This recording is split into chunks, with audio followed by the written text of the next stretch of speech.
Mula alas 3 hanggang alas 6 ng gabi. Oh yeah! Sa 90.7 Love Radio. Love Trip! Kasama ang inyong muy delisyosang ka-love team. Mara Tony! Mara Tony! Ikaw, anong trip mo?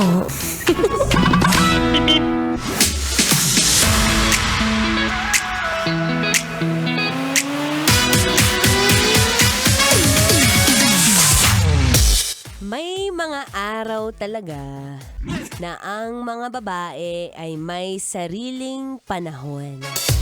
Minsan sunny, minsan cloudy, minsan may bagyo! Diba? Hindi mo kinakaya kapag ka yung partner mong babae talaga, hindi mo mawari. Sala sa init, sala sa lamig. Di mo na alam kung anong gagawin mo. Lalabas ka ba, papasok, in or out, wherever you go, there is something wrong with you.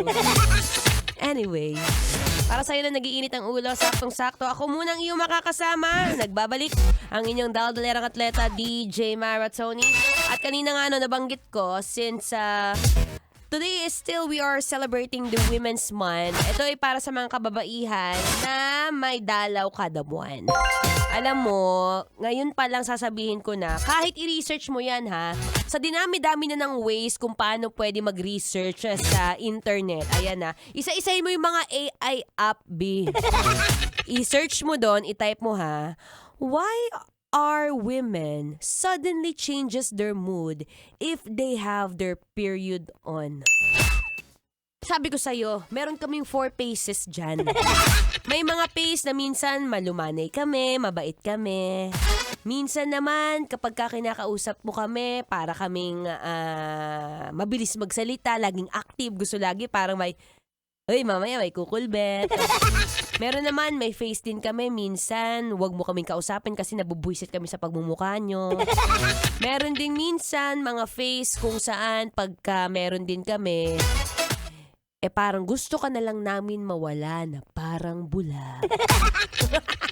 At pag in-search nyo po yan, that is totally normal.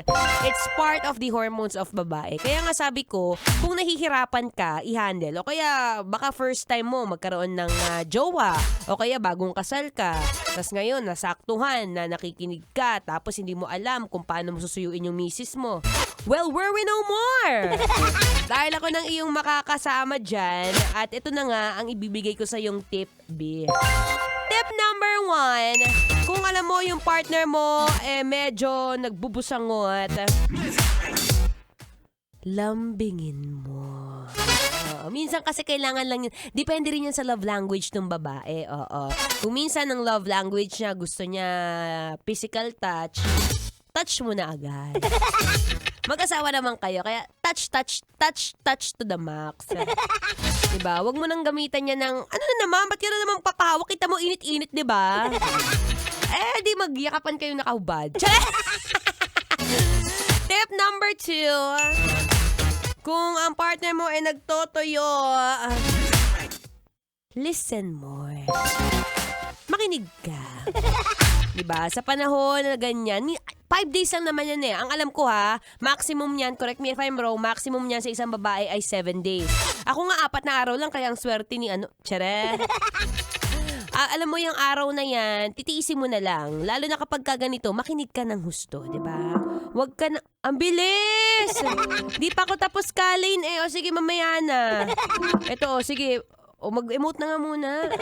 Ako yung magbabalik but for now tuloy na yung Feel Good Music na yung Feel Good Friday. Dito pa rin sa 90.7 Love Radio. Kailangan ba bang memorize yan? Basic. Bitin ako Metro's #1 Love Radio. Basic!